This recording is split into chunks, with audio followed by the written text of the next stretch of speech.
السلام علیکم ناظرین، آج کا سچ کے ساتھ میں ہوں ندیم حسین۔ آئی ایم ایف کی جانب سے پاکستان کی گورننس اور بدعنوانی کی تشخیص کے حوالے سے جو رپورٹ آئی ہے اور اس کے بعد جو قومی لیبر فورس کا ایک رپورٹ آئی ہے، اس نے پاکستان کی جو معیشت کے چیلنجز ہیں ان کو آشکار کیا ہے۔ گو کہ وزیر خزانہ محمد اورنگزیب آج بھی کہہ رہے تھے کہ پاکستان کی معیشت جو ہے وہ استحکام پذیر ہے، لیکن دیکھنے کی بات یہ ہے کہ پاکستان میں اس وقت بے روزگاری کی شرح جو ہے وہ 7.1% ہو چکی ہے۔ سروسز سیکٹر جو ہے وہ بنیادی طور پر سب سے زیادہ ملازمتیں جو ہے وہ فراہم کرنے والا شعبہ ہے۔ اب یہ جو قومی لیبر فورس کا سروے ہے، اس کے اندر جو طریقہ کار اختیار کیا گیا ہے، یہ حقائق کو کس حد تک پیش کرنے میں کامیاب ہوا ہے، یہ بھی ایک الگ بات ہے۔ دوسری چیز یہ ہے کہ اگر پاکستان جو ہے وہ اپنی گورننس اور اپنے جو بدعنوانی کی صورتحال ہے اس پر اگر 50% بھی قابو پا لے تو پاکستان کی شرح نمو جو ہے وہ 5% سے بڑھ سکتی ہے۔ یہ صورتحال جو ہے یہ پھر ملک کی جو مجموعی آبادی ہے جو تقریباً 25 کروڑ ہے، اس کے لیے ایک ایسی صورتحال کو جنم دے سکتی ہے کہ جہاں پہ جو تقریباً 50% تک لوگ غربت کی جو لکیر ہے اس سے نیچے جا چکے ہیں، ان میں بہتری ہو سکتی ہے۔ اس کے علاوہ روزگار جو ہے وہ مزید پیدا ہو سکتا ہے اور معیشت کا پہیہ جو ہے وہ چل سکتا ہے۔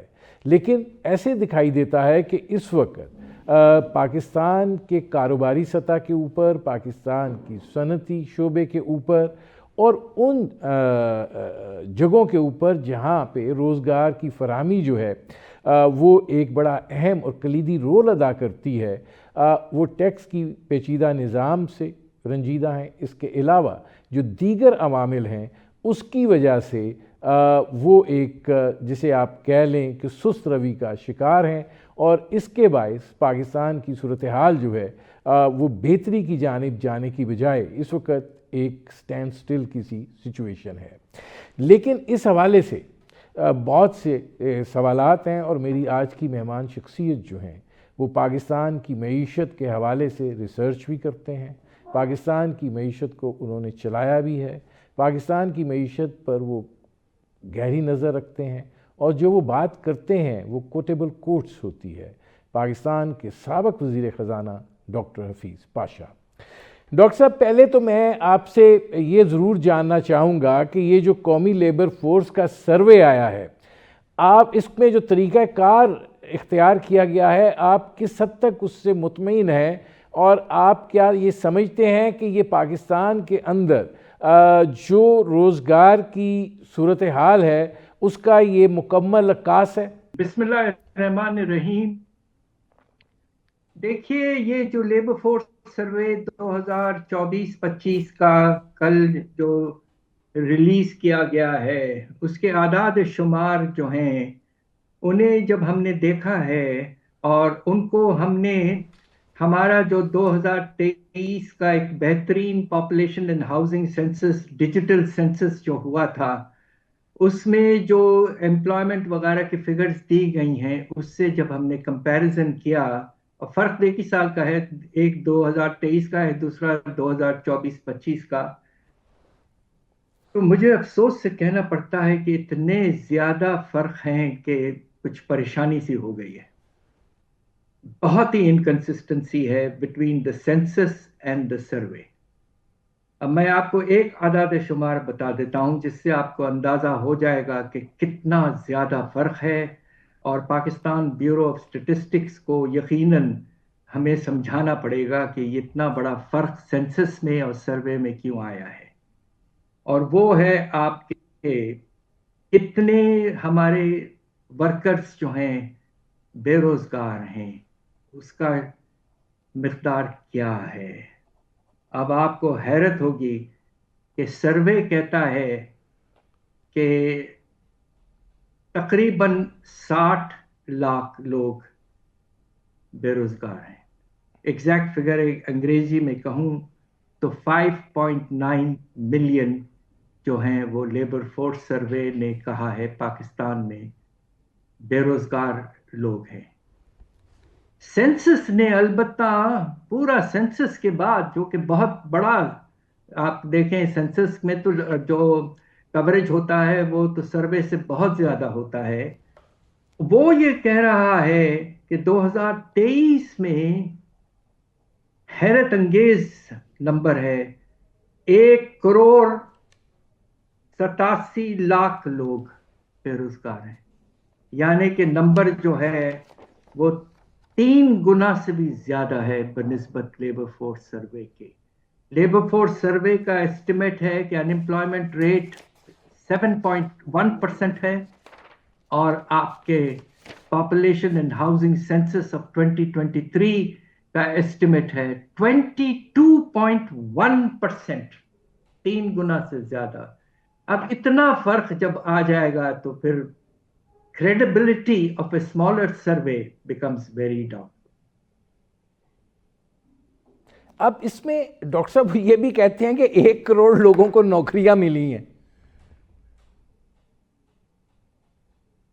جی، اب آپ سوال یہ پیدا ہوتا ہے کہ وہ یہ کہہ رہے ہیں کہ اب سروے میں کہہ رہے ہیں کہ تقریباً 79.7 ملین لوگ امپلائڈ ہیں، جبکہ آپ کا پاپولیشن اینڈ ہاؤسنگ سینسس کہہ رہا ہے کہ اس سے بہت کم 66.3 ملین، یعنی کہ فرق جو ہے 1,60,00,000 لوگ زیادہ بتا رہے ہیں employed in the labour force survey, جو کہ غیر ممکن سی بات ہے. تو اس طرح کے فرق نہیں ہونے چاہیے. پاکستان بیورو آف اسٹیٹسٹکس کو پہلے ہی انکنسسٹنسیز کو ایگزامن کر کے دیکھنا چاہیے تھا. ایک سروے میں اور اس سے پہلے ایک سینسس میں اتنا فرق آنا یہ کوئی عجیب سی بات ہے، اور اس بات سے ہم پریشان ہیں. لیکن ڈاکٹر صاحب اگر یہ صورتحال ہے تو پھر تو ہمارے سارے اعداد و شمار جو ہیں وہ مشکوک نہیں ہو جاتے؟ اب میں کیا بتاؤں آپ کو، یہ تو ایویڈنس صرف لیبر فورس کے بارے میں ہے اور امپلائمنٹ کے بارے میں ہے، تو اب اس کے آگے آپ کو کیا بتاؤں. یہ تو ہم جیسے ریسرچ کے لوگ ہیں، ہم ہر نمبر کو بڑے کیئرفلی ایگزامن کرتے ہیں اور دیکھتے ہیں، اور میں صبح سے بڑا پریشان رہا ہوں کہ یہ اتنا بڑا فرق کیسے آ گیا. یہ پہلی دفعہ ہوا ہے کہ ایک سروے کہہ رہا ہے 7% آپ کے بے روزگاری، اور آپ کا سینسس جو بہت بڑا سروے ہوتا ہے وہ کہہ رہا ہے 1 سال پہلے ہی کہ 22% بے روزگاری. یہ تو بہت زیادہ فرق ہے. اچھا ڈاکٹر صاحب یہ فرمائیے گا کہ خطِ غربت سے جو نیچے لوگ گئے ہیں اس کا آپ کا اب کیا تجزیہ ہے، یا آپ کا جو آپ اعداد و شمار کو دیکھ رہے ہیں آپ کیا کہتے ہیں کہ وہ کتنا ہے؟ دیکھیے، ہمارا اندازہ یہ ہے کہ اس وقت پاکستان میں 45% ہمارا جو آبادی ہے وہ سب بیچارے غربت کے لکیر کے نیچے جا چکے ہیں. یعنی کہ تقریباً پاکستان میں 112 ملین لوگ، یعنی کہ 11 کروڑ سے زیادہ لوگ غربت کے لکیر کے نیچے جا چکے ہیں. اور یہ بڑی سیریس ریسرچ کے بعد کیا گیا ہے، اور میں تو بڑی کوشش کرتا ہوں کہ بہت کیئرفل ایسٹیمیشن ہو. ورلڈ بینک نے بھی کچھ یہی کہا ہے. اچھا ڈاکٹر صاحب اب ذرا اس کو ملا لیجئے کہ خطِ غربت سے کی سطح سے جتنے لوگ ہیں، یعنی آپ 11 کروڑ لوگوں کی بات کر رہے ہیں، حکومت جو ہے وہ بے روزگاری کی شرح 7.1% کہہ رہی ہے. جو بے روزگار لوگ ہیں وہ تقریباً 6.9 ملین کی بات کی جا رہی ہے. تو اگر 11 کروڑ خطِ غربت سے نیچے ہیں تو اس کو آپ میچ کیسے کریں گے جو آپ بے روزگاری کی نمبر بتا رہے ہیں اس سے؟ یہ اسی لیے تو میں کہہ رہا ہوں کہ پاپولیشن سینسس کا جو ایسٹیمیٹ ہے کہ پاکستان میں تقریباً 1,90,00,000 لوگ بے روزگار ہیں، وہ بہتر ایسٹیمیٹ ہے، اور وہ غربت کے لیول سے ملتا جلتا ہے، اس لیے کہ ایک جب بے روزگار ہوتا ہے تو ہمارے پاکستان میں جو گھروں میں بچے اور لوگ رہتے ہیں ایوریج ہے 6.5 کے قریب. تو اگر آپ 18 6.5 سے ملٹیپلائی کر لیں تو نمبر کنسسٹنٹ تقریباً بن جاتا ہے. تو مطلب آپ پاپولیشن سینسس از اے مچ مچ بیٹر ایسٹیمیٹ. مطلب آپ یہ کہہ رہے ہیں کہ 1,90,00,000 لوگ بے روزگار ہیں. جی جی. مطلب یہ ایک بہت بڑا نمبر ہے ڈاکٹر صاحب. اور یہ اس کے ساتھ اب ذرا آئی ایم ایف کی رپورٹ کو بھی جوڑتے ہیں. انہوں نے گورننس اور کرپشن یعنی بدعنوانی کی تشخیص کی ہے، اور ظاہر ہے انہوں نے ایک بہت بڑا فگر جو ہے وہ اس حوالے سے دیا ہے 5,300 ارب کا. اور اگر آپ اس کو ایڈریس کر لیتے ہیں تو آپ کے تو مسائل حل ہو جاتے ہیں. تو آپ کو لگتا ہے کہ یہ اس سے کوئی بہتری آ سکتی ہے؟ دیکھیے یہ اس پہ منحصر ہے کہ آئی ایم ایف نے تو ہمارے ساتھ 25واں پروگرام چلا رہا ہے، اور 25ویں پروگرام میں جا کر انہیں احساس ہوا کہ پاکستان میں کرپشن اور گورننس کا مسئلہ ہے. یہ تو ایک نظام جو ہے، یہ مسئلہ ایک حکومت کا نہیں، یہ نظام کا، سسٹم میں کا پرابلم ہے. اور یہ انہوں نے قائد اعظم کو بھی کوٹ کیا ہے کہ انہوں نے کیا کہا تھا کرپشن کے بارے میں. تو اب سوال یہ پیدا ہوتا ہے کہ اس مرتبہ کیوں انہیں محسوس ہوا کہ یہ آخر ہمیں نارمل اکنامک ایشوز سے ہٹ کر جو فنڈامنٹل سسٹمک ایشوز ہیں جس میں گورننس اور کرپشن بہت اہم ہے، ان پر ہمیں رجحان بڑھانا ہے. اب ہمیں یہ دیکھنا ہے کہ آئی ایم ایف پروگرام میں جو انہوں نے ریفارمز کہے ہیں اپنی رپورٹ میں، ڈائگنوسٹک رپورٹ میں، کیا وہ ان کو جیسے کہتے ہیں اسٹرکچرل بینچ مارکس بنا دیں گے، یعنی کہ آپ کو امپلیمنٹ کرنا ہے، اگر آپ نہیں امپلیمنٹ کرتے ہیں تو پروگرام آگے نہیں جائے گا. ہمیں اب یہ دیکھنا ہے کہ کس حد تک امپلیمنٹیشن پہ رجحان ہوگا آئی ایم ایف کا. لیکن دیکھیں ڈاکٹر صاحب، اس پہ تنقید کی جاتی رہی ہے کہ یہ باقی چیزوں پہ تو بڑی توجہ دیتے ہیں، بجلی کا بل بڑھا دو، گیس کا بل بڑھا دو، ٹیکس بڑھا دو، بہت ساری چیزیں جو ہیں اصلاحات کی طرف یہ جاتے ہیں، لیکن یہ کبھی نہیں کہتے کہ اخراجات کم کر دو یا تمہارے سسٹم کے اندر جو لیکیجز ہیں ان کو بند کرنے کی کوشش کرو. تو آپ کو لگتا ہے کہ ان کو بھی یہ احساس ہو گیا کہ جو باقی اقدامات تھے ان کا تو کوئی نتیجہ نہیں نکل رہا، پرنالہ وہیں کا وہیں ہے؟ جی، میرے خیال سے ان کو اس بات کا ضرور احساس ہوا ہے کہ جو مسائل ہیں وہ بہت ہی گہرے اور سٹرکچرل ہیں. اور آئی ایم ایف تو چھوٹی چھوٹی باتیں کرتا ہے کہ ایکسچینج ریٹ کو اتنے روپے سے اتنے روپے کر دو، ٹیکس ریٹ کو اتنے ریٹ سے اتنا کر دو. وہ چیزیں جو ہے جسے ہم مارجنل کہتے ہیں، اس سے پاکستان میں شرح نمو کی رفتار جو ہے وہ 2.5-3% سے نہیں بڑھ رہی. سوال یہ پیدا ہوتا ہے کہ اب پاکستان کے جو مسائل ہیں اکنامک، سوشل وغیرہ وغیرہ، وہ اس حد تک بڑھ چکے ہیں کہ اب بڑے بڑے اقدامات، سٹرکچرل ریفارمز کی بہت سخت ضرورت آ چکی ہے.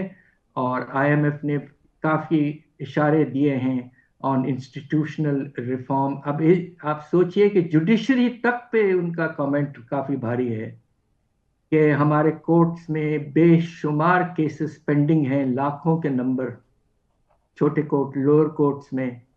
تو اس سے فائنینشیل ٹرانزیکشنز بہت بری طرح سے متاثر ہوتے ہیں. تو انہوں نے بہت کوریج کیا ہے جو مسائل ہیں گورننس اور کرپشن کے. اور ماشاءاللہ ایک رپورٹ میں ایک سب سے اہم بات جو کی ہے انہوں نے، جس کا ہم دبے دبے انداز میں کہتے رہے ہیں کافی سالوں سے، اور وہ ہے ایلیٹ کیپچر. ایلیٹ کیپچر یعنی کہ جو آپ کا جو رولنگ طبقہ ہے وہ کس طرح اپنے فائدے حاصل کرتے ہیں پاکستان. ناظرین، سابق وزیر خزانہ ڈاکٹر حفیظ پاشا سے ہماری گفتگو جاری ہے. وقت ہوا ہے ایک مختصر سے کمرشل بریک کا. ملتے ہیں اس وقفے کے بعد. Welcome back. ڈاکٹر صاحب اب ان چیزوں کے بیک ڈراپ میں میں ذرا ایک آپ سے ہمیشہ رائے لیتا ہوں. اس وقت جو پاکستان کی معاشی صورتحال ہے، حکومتی بیانات اپنی جگہ، اعداد و شمار کا جو سلسلہ ہے وہ بھی اپنی جگہ، آپ کی کیا ایک اسیسمنٹ ہے؟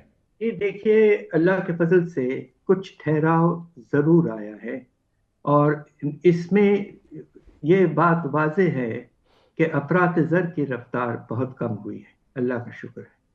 اب آپ یہ دیکھیے کہ 2022-23 میں یہ رفتار 30% کے قریب ہو چکی تھی، اور پھر اس کے اگلے سال 23%، پھر وہ گر کے 4.5% پہ آئی ہے، اور اس وقت 6 سے 7% پہ ہے.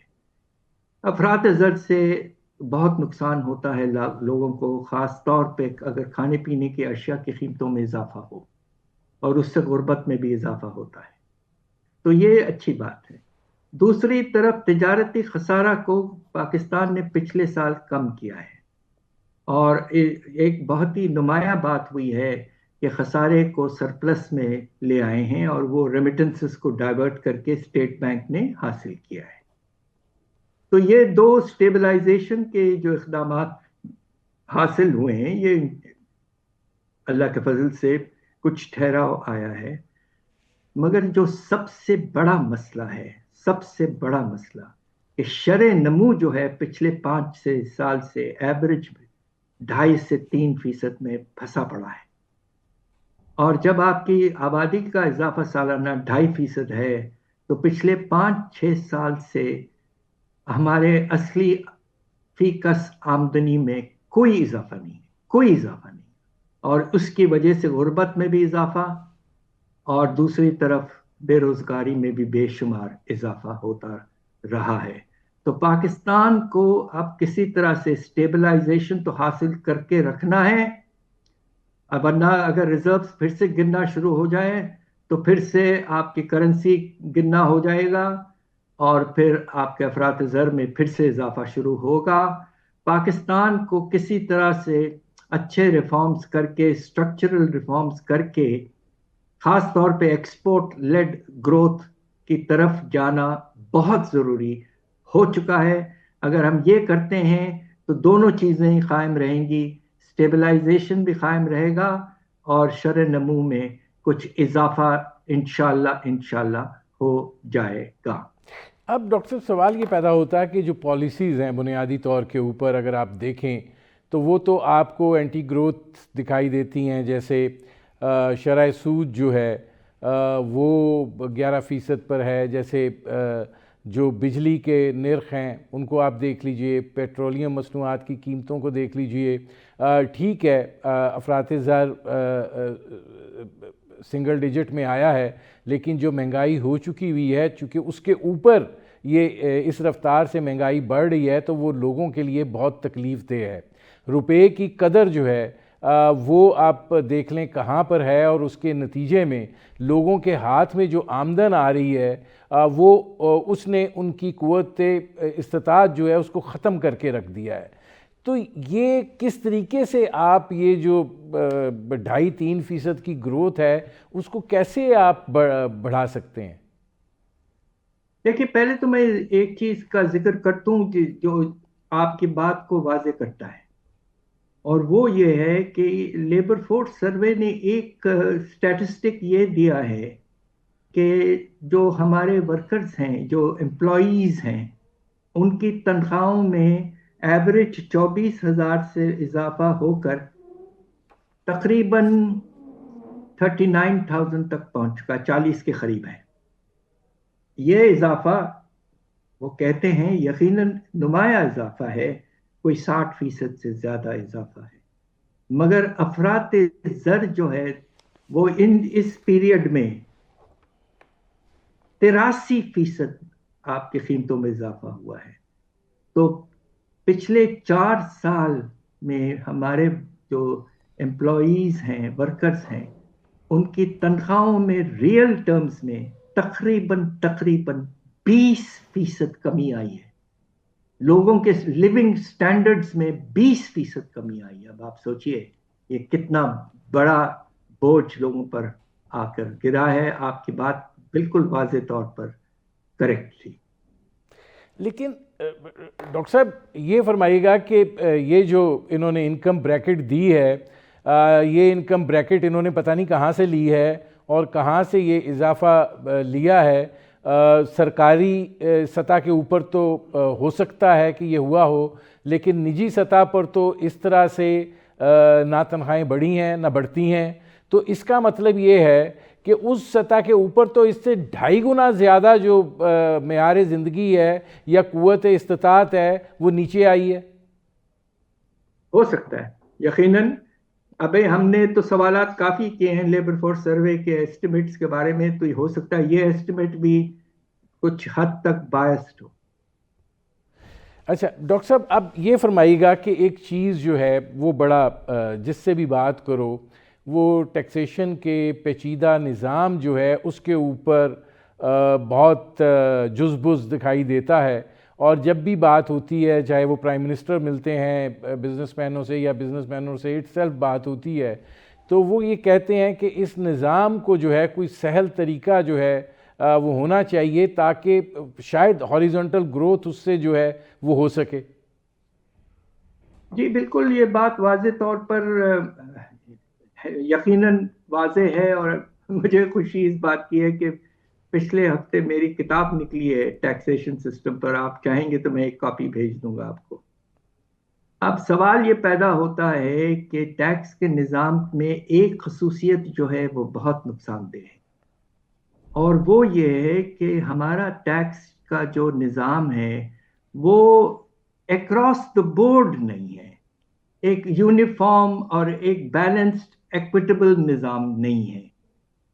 2-3 شعبے ہیں جن پر بے تحاشا ٹیکس لگایا گیا ہے، اور اس میں سب سے نمایاں اگزامپل ہے آپ کے صنعتی شعبہ، لارج اسکیل مینوفیکچرنگ.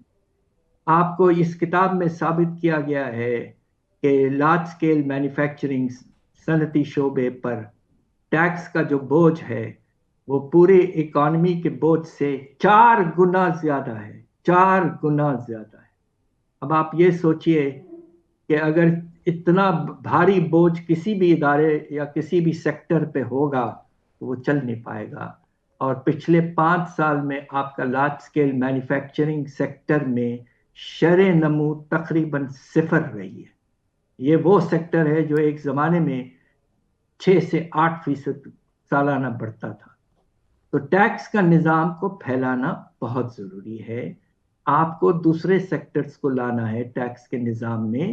ایک اور طبقہ جو بہت بری طرح سے ٹیکس دیتا رہا ہے اور پریشان ہو چکا ہے، آپ کو سن کے حیرت ہوگی کہ جو سیلریڈ کلاس ہے ورکرز کی، جن کی تنخواہوں پہ جن کا گزارا ہے، پچھلے سال ان پر بوجھ میں 60% اضافہ کیا گیا.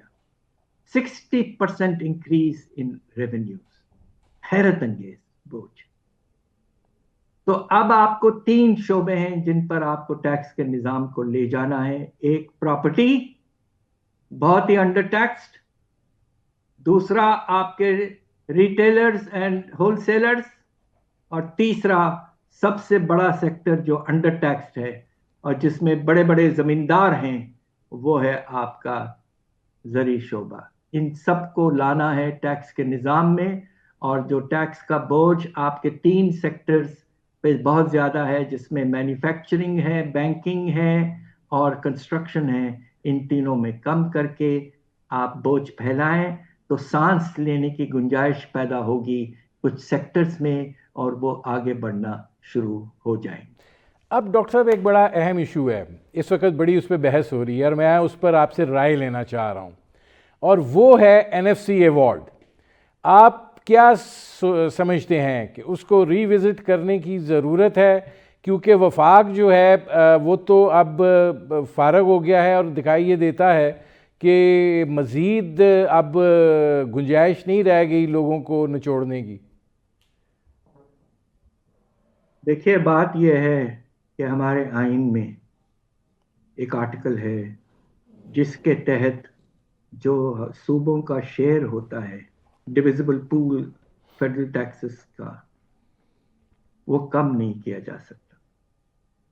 اور 7th NFC ایوارڈ میں وہ شیئر مقرر کیا گیا تھا پہلے سال 56% اور پھر اس کے بعد 57.5%.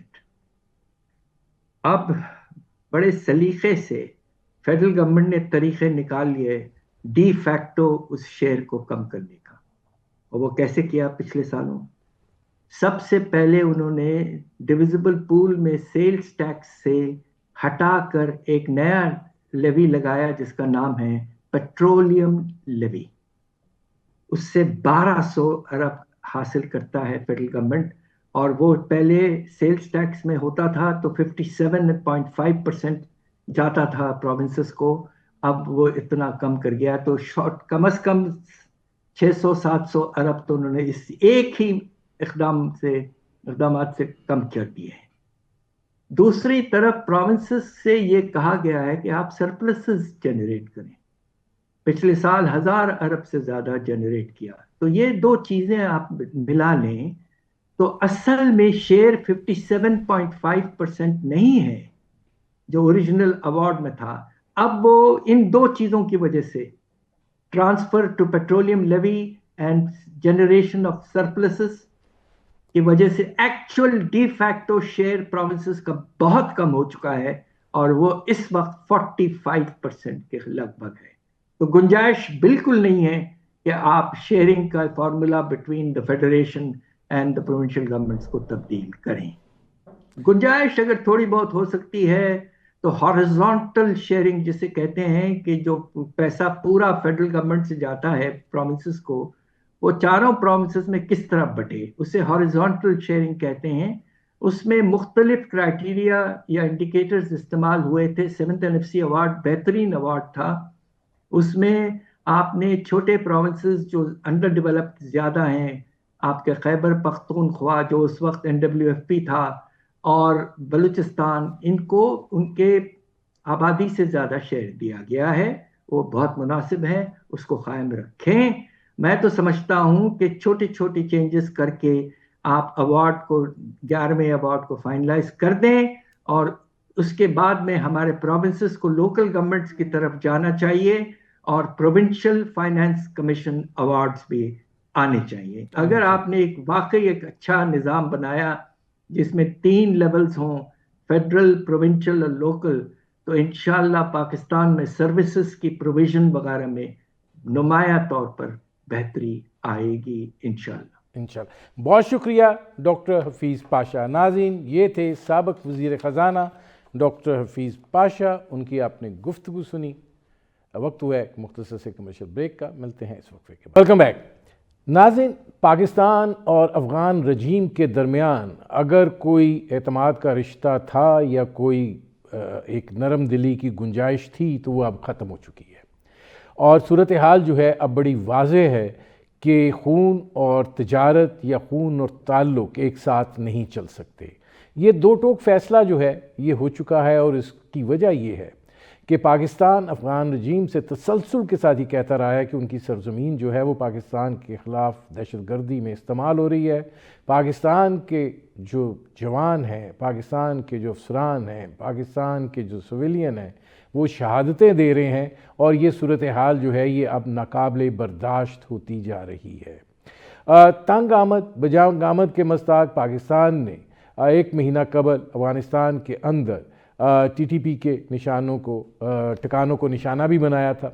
لیکن اس کے بعد کے حالات جو ہیں وہ اس نوعیت کے ہوئے کہ جس میں سفارتی سرگرمیاں ہوئی ہیں اور افغان رجیم کو قائل کرنے کی کوشش کی گئی. لیکن چونکہ وہ اب انڈیا کی گود میں جا کر بیٹھ گئے ہیں، لہٰذا یہ بڑا واضح دکھائی دے رہا ہے کہ تمام تر مشاورتی عمل جو ہے وہ ادھر سے ہی ہو رہا ہے، اور ان کو جیسے کہا جا رہا ہے وہ اس پر عمل پیرا ہیں. لیکن جو ان کے عوام ہیں وہ اس وقت سخت مشکل میں ہیں، کیونکہ تجارت بند ہے، بارڈر بند ہے، اور یہ اس وقت تک بحال نہیں ہوں گے تجارت، اور اس وقت تک بارڈر نہیں کھلے گا جب تک افغان رجیم جو ہے وہ یہ طے نہیں کر لیتی کہ انہوں نے دہشت گردوں کے خلاف اپنے علاقے میں مؤثر کارروائی کرنی ہے.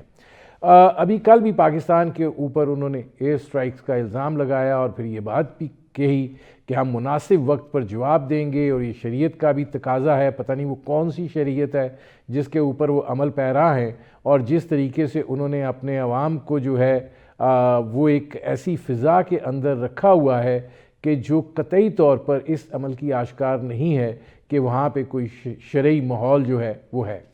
اب اس ساری صورتحال میں دیکھنے کی بات یہ ہے کہ ایک جانب افغانستان ہے، دوسری جانب انڈیا کی جانب سے بھی عسکری اور سویلین سطح پر عجیب و غریب قسم کے بیانات جو ہیں وہ آ رہے ہیں، اور وہ بیانات ایسے ہیں کہ اور ان لوگوں سے آ رہے ہیں جو کہ اعلیٰ عہدوں پر فائز ہیں، وزیر دفاع ہیں یا ان کے ویسٹرن کمانڈ کے کمانڈر ہیں، لیکن دکھائی یہ دیتا ہے کہ وہ دماغی خلل کا شکار ہیں۔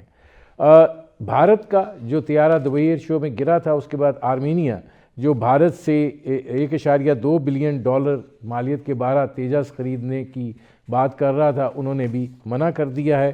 اور یہ صورتحال جو ہے یہ آگے کیسے ڈیولپ ہوتی ہے، اس پر کریں گے بات۔ ہمارے ساتھ موجود ہیں ایئر کمانڈر ریٹائرڈ خالد چشتی صاحب، ممتاز تجزیہ نگار ہیں۔ خالد چشتی صاحب، یہ فرمائیے گا کہ یہ جو ایئر سٹرائک کی بات ہو رہی ہے افغان رجیم کی طرف سے، D G I S P R نے بڑے واشگاف الفاظ میں کہا ہے کہ ہم بتا کے آتے ہیں، ہم بغیر بتائے نہیں آتے، اور ہم تو انڈیا کو بتا کر جاتے ہیں کہ اب ذرا انتظار کرو ہم آ رہے ہیں۔ تو یہ تو آپ تو کس کھیت کی مولیاں، تو یہ کس قسم کا یہ الزامات اور یہ سارا سلسلہ ہے؟ بہت شکریہ ندیم صاحب، آپ نے انوائٹ کیا۔ دیکھیے، اس وقت صرف افغانستان کو سٹینڈ الون ہمیں نہیں لینا چاہیے، اس کو بہت سٹرونگ بیکنگ ہے انڈیا کی، اور ظاہر ہے ایک نیریٹو بلڈ کرنا اور ایک سمپتھی ووٹ لینا دو طرف، ڈومیسٹک بھی اور انٹرنیشنل بھی، وہ شاید ان کی مجبوری ہے۔ مجبوری اسی لیے ہے کہ آپ نے دیکھا ہے کہ جتنا انڈیا ظاہر ہے سپورٹ کر رہا ہے ہر طرح سے، وہ چاہ رہے ہیں کہ اس وقت ان کو ایک گڈ ول کریٹ ہو، پاکستان کے ال ول کریٹ ہو۔ آپ کو یاد ہوگا کہ کچھ عرصہ پہلے ایک صرف سٹرائکس کے فوراً بعد ایک اور بیان آیا تھا افغانستان کی طرف سے کہ پاکستان کی جو مسلح افواج ہیں جب انہوں نے سٹرائک کی ہے تو کوئی اس میں کرکٹر مارے گئے ہیں اور کچھ خواتین نشانہ بنی ہیں۔ میں نے اپنے کانٹیکٹ کیا آرم فورسز جہاں میرے کانٹیکٹس ہیں، میں نے ریکنفرم کیا کہ ایبسولوٹلی وہ جھوٹ تھی، وہ خبر پروپیگنڈا کا حصہ تھی۔ پھر جب میں نے ویریفائی کیا کہ نیچر آف ٹارگٹس کیسے ہٹ کیے گئے ہیں، تو ٹارگٹ سے پہاڑیوں کی چوٹیوں پر، پتھریلے پہاڑیوں کی چونچ پر، جہاں پہ 10 بندے اکٹھے کھڑے نہیں ہو سکتے، وہاں پہ کرکٹ کون کھیل سکتا ہے؟ اور خواتین کو، مرد نہیں وہاں پہنچ پا رہے اتنی مشکل سے، تو خواتین وہاں کیسے پہنچ گئی؟ پہلی بات تو یہ ہے، تو یہ بالکل جھوٹ تھا۔ ابھی بھی یہ وہی ایک میلیفائڈ انٹینشن ہے کہ پاکستان کو ارسپانسبل سٹیٹ قرار دیا جائے، وہ ٹریگر ہیپی قرار کیا جائے، اور ایسا جو انٹرنیشنل پاسداری قوانین کی نہیں کرتی۔ یہ بالکل ہم نے ٹائملی ایک کلیریفائی کر دیا D G S P R نے کہ ہماری کوئی ضرورت ہی نہیں ہے، اور اگر ہم کریں گے تو ہماری خدا نخواستہ ہم اتنے کمزور نہیں ہیں کہ ہم اس کو اونرشپ نہ دیں، جب ضرورت ہوگی وہ کریں گے۔ آلدو ریفرین کا بہت زیادہ مظاہرہ ہو رہا ہے، تو یہ اچھا ہو گیا، ٹائم پہ ایک کلیئرنس چلی گئی ہے ہماری طرف سے۔ اچھا، یہ فرمائیے گا کہ یہ انڈیا جس طریقے سے افغانستان کے اندر ملوث ہے، اور جو اب اس کو وہاں سے پیشکشیں ہو رہی ہیں کہ زمین آپ کو مفت دیتے ہیں، آپ یہاں سرمایہ کاری کریں، یہاں پہ آ کے آپ جو مرضی کریں، یہ کس چیز کی آئینہ دار ہیں؟ اور کیا انڈیا جو ہے وہ ان کے دفاعی میکنزم جو ہے اس کو بھی سپورٹ کر سکتا ہے؟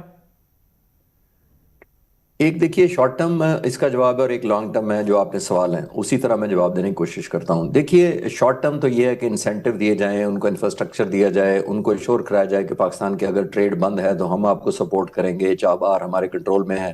آپ نے دیکھا چابہار پر جو امریکہ نے ان کا کام سسپینڈ کیا ہوا تھا کہ آپ نہ کریں، ان کو 6 مہینے کی ایکسٹینشن مل گئی ہے، اور مجھے لگتا ہے کہ شاید کچھ اور باتیں مان لیں امریکہ کی، انڈیا کی گورنمنٹ مان لے تو شاید یہ ایکسٹینشن اور بڑھ جائے گی۔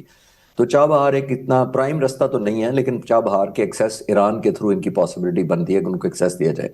لیکن اگر ان کو ٹریڈ کی فکر ہوتی، ندیم صاحب آپ اتنے سینئر صحافی ہیں، اگر ان کو ٹریڈ کی فکر ہوتی تو چائنا بہت اچھا ان کو ایک فیوریبل سچویشن، ایک پیکج آفر کر رہا ہے یا ایک ڈیل آفر کر رہا ہے۔ وہ کہہ رہا ہے کہ آپ ہمارے ساتھ جوائن کریں، ہم آپ کو نارتھ میں ایک ٹرین لنک کر دیتے ہیں افغانستان کو، اور دوسرا ساؤتھ ورڈ آپ کو سی پیک سے کنیکٹ کر دیتے ہیں۔ تو اس سے اچھی بارگن کو ایسے ملک کو جو لینڈ لاکڈ ہو، ایسا ملک جس کی اپنی اکانومی کوئی نہیں ہے، ایسا ملک جس کی کوئی ایگریکلچر کوئی نہیں ہے، انفراسٹرکچر کوئی نہیں ہے، انڈسٹری کوئی نہیں ہے، کیش سٹاروڈ کنٹری ہے، یعنی کیش کی ان کو شدید کمی ہے، تو ایسا ملک چائنا کے ساتھ کیوں نہیں کرنا چاہے جو اس وقت آلموسٹ دنیا کی اکنامک سپر پاور ہے چائنا جو ہے۔ تو وہ پیکج وہ نہیں لیتے کیونکہ اس میں اسٹیبلٹی آتی ہے پھر. اور میں اکثر کہتا ہوں کہ یہ افغانستان کی ضرورت ہے شاید ان کی کہ انسٹیبلٹی میں ان کو اسٹیبلٹی نظر آتی ہے. وہ سمجھتے ہیں کہ جتنا انسٹیبل رہے گا افغانستان شاید ہماری ڈیمانڈ بڑھے گی, ہم ان سے لوگ رجوع کریں گے, کانٹیکٹ کریں گے, سپورٹ کریں گے, ہمدردی جتائیں گے اور ہم اس کو کیپٹلائز کرتے رہیں گے. تو میرا ماننا یہی ہے کہ یو سی کی کنٹینویشن ہے. اگر صرف ان کو ڈیولپمنٹ کا وہ ہو پاس تو پھر تو ڈیولپمنٹ کے لیے تو چائنا سے اچھا تو کوئی آپ کو آفر نہیں کر سکتا. لیکن اس میں جو خالد چشتی صاحب جو تجارت کی بات ہے چابہار کے راستے, مطلب میری انفارمیشن بھی ہے کہ ایران جو ہے وہ اب انڈیا کے لیے بھی وہ آسانیاں وہاں نہیں رہ گئیں اور وہاں پہ سپیڈ بریکرز جو ہیں وہ حائل ہو رہے ہیں اور وہ اب ان کے لیے کوئی اتنا آسان راستہ نہیں رہ گیا اور افغانستان کو افغانیوں کو جو ہے وہ نکال رہے ہیں وہاں سے اور اس کے پیچھے ایک پورا بیک گراؤنڈ ہے. تو ایسی صورتحال میں یہ کیسے یہ کہا جا سکتا ہے کہ ایک جگہ جو انڈیا کے لیے اب اتنی فائدہ مند اور پرکشش نہیں ہے اور ان کے لیے مسائل پیدا ہو رہے ہیں, تو یہ وہاں سے کیا کریں گے؟ دیکھیے ہم نے یہ نہیں دیکھنا کہ افغانیوں کو کیا ملے گا, ہم نے یہ دیکھنا ہے کہ انڈیا آفر کیا کچھ کر سکتا ہے, اس میں سے کتنا مٹیریلائز ہوتا ہے. آپ کی بات بالکل ٹھیک ہے, آپ کی آبزرویشن بھی بالکل ٹھیک ہے, کیونکہ کام سسپینڈڈ تھا. ایران نے بڑا بیڈ ٹیسٹ کیا ہے ابھی انڈینز کے ہاتھوں, خاص طور پر جب اتنی انٹیلیجنس نیوز اور خاص طور پر ان کے ایئر ڈیفنس ایسٹس کی جو موساد کو چلی گئی تھی, اور اب انہوں نے کنکلوڈ کیا کہ اس میں بہت زیادہ انڈین ورکر شامل تھے اور انڈین لوگ تھے جو یہاں پہ وہاں پہ ایران میں سیٹل ہیں. تو انہوں نے ایک سبق سیکھا ہے, بہت اچھی بات ہے, سیکھ لیا.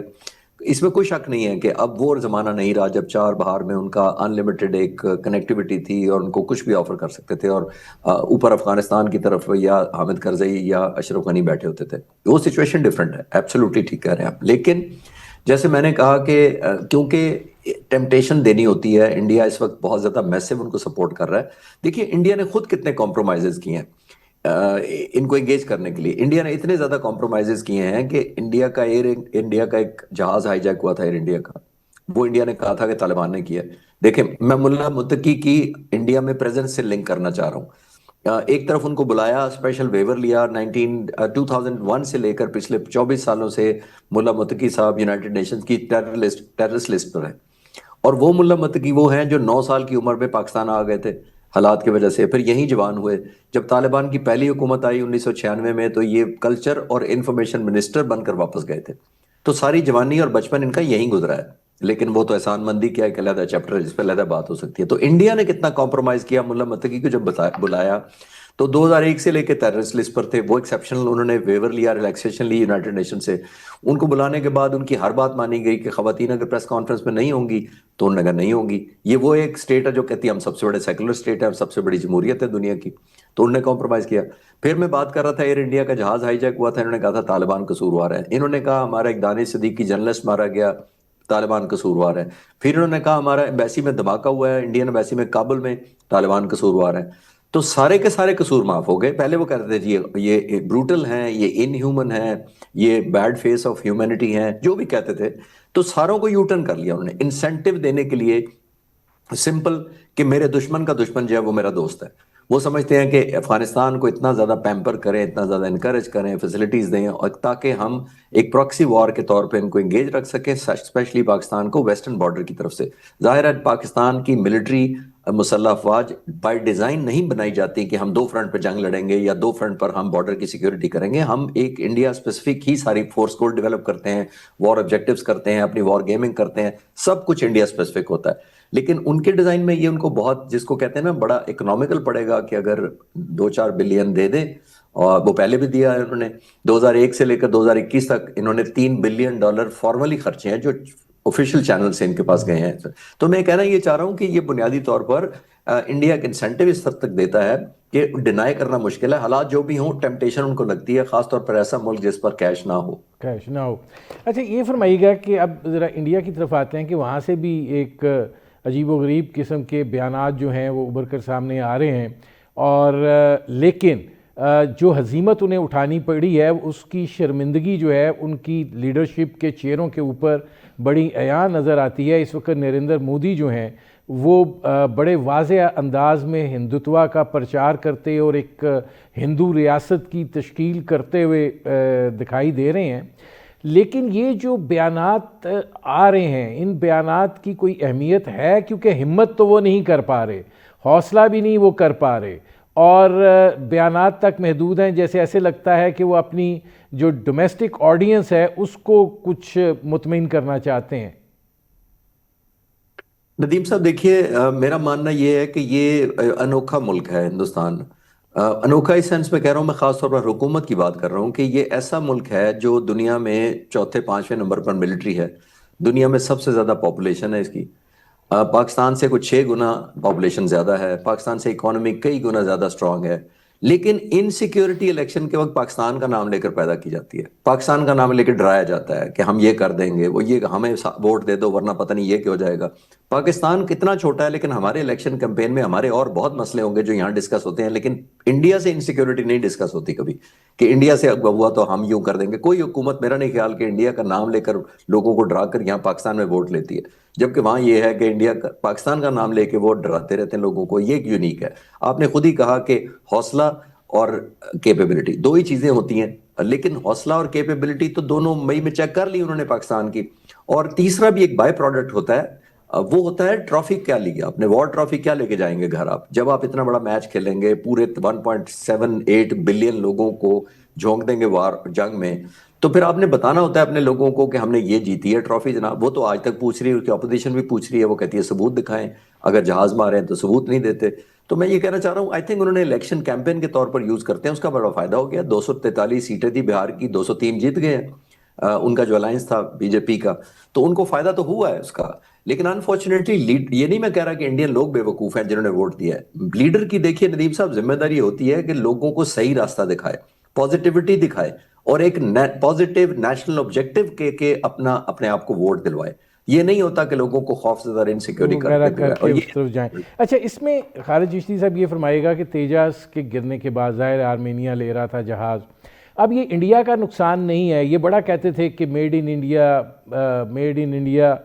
تو جو چیز سامنے آ رہی ہے وہ تو یہ ہے کہ اس میں اسرائیل کے ایروسپیس انڈسٹری کے بہت سے چیزیں جو ہیں وہ لگی ہوئی تھی، ریڈار تک جو ہے وہ ان کا تھا.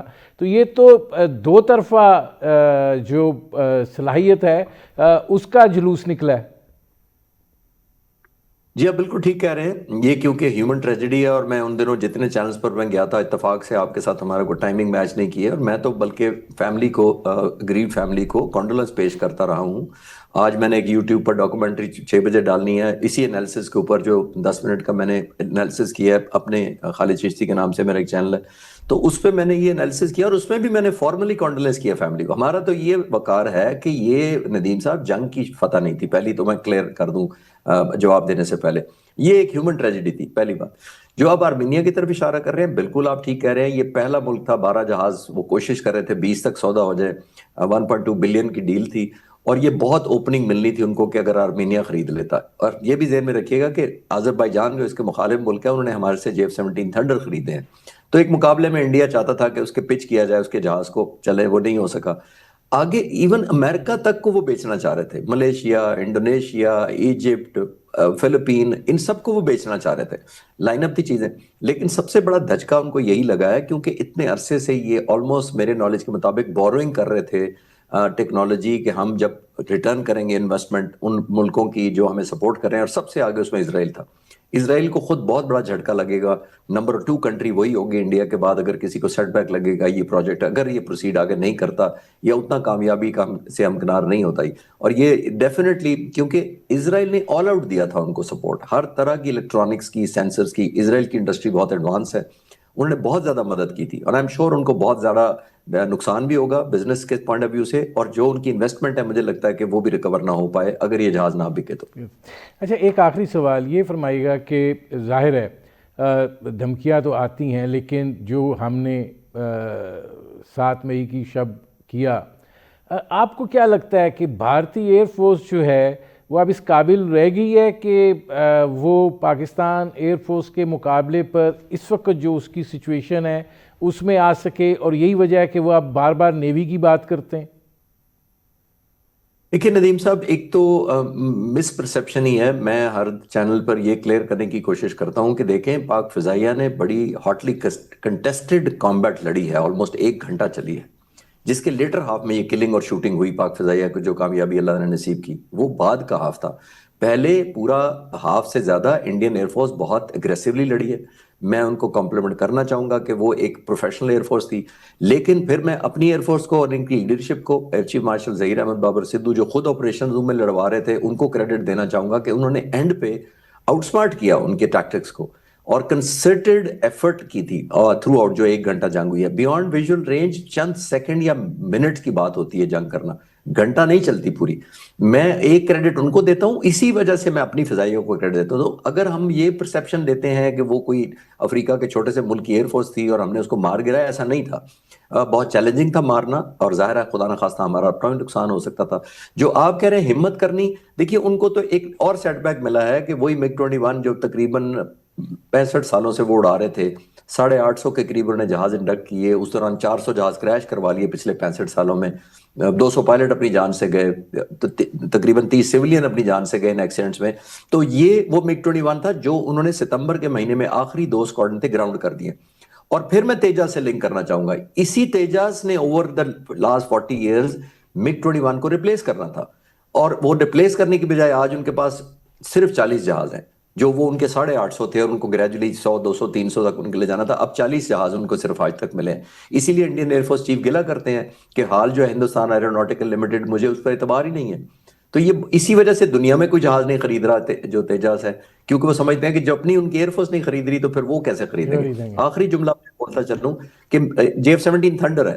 دیکھیے ہماری طرف کیوں رجوع کرتے ہیں لوگ اور کانٹیکٹ کر رہے ہیں، وہ اس لیے کر رہے ہیں کہ یہ دنیا کی پہلی ایئر فورس ہے جس نے فائٹر جہاز خود بنایا، اور ہمارا JF-17 تھنڈر کامبیٹ ٹیسٹڈ اور بیٹل ہارڈنڈ ہے. اس نے 2019 ابھینندن کے ٹائم پہ بھی لڑا تھا، ابھی بھی وہ لڑے ہیں. تو دنیا بیٹل ٹیسٹڈ اور وار پروون جہاز کو ڈھونڈتی ہے، جس کی وجہ سے الحمدللہ JF-17 تھنڈر کی عزت وہ ہے.